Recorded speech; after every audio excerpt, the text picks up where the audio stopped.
Think of a massive, cascading global crisis dominating the headlines right now. A geopolitical conflict, a looming economic collapse, an environmental disaster. It feels heavy and inescapable, and you have zero power to stop it. When faced with a threat of that magnitude, your biological reflex is to gather data. You doom scroll. You map every jagged edge of the crisis, convinced that staring at the disaster is the responsible thing to do, as if observing the catastrophe somehow protects you from it. But there is a possibility that this crisis is being fed by your continued observation. If staring at the knot doesn't untangle it, your attention may simply be pulling it tighter. In the 1930s, a writer named Emmett Fox proposed a cognitive override he called the complete rule.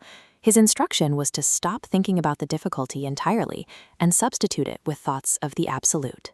You don't try to illuminate the dark room you're sitting in. You exclusively look at the light, allowing the shadows to blur out completely.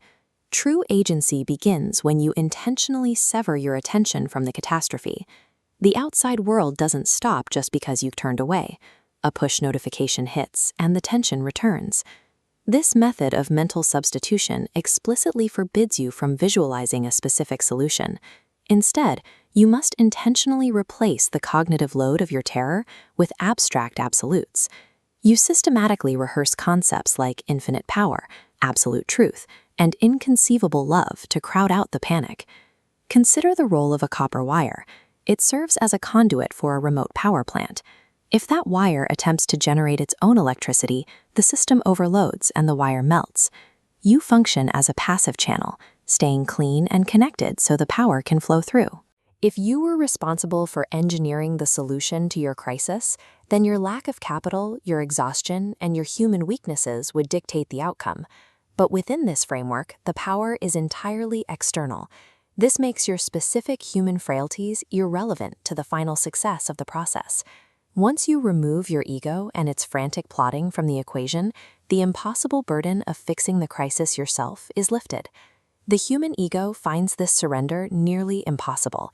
It craves a predictable narrative and wants to manage the timeline of its own rescue.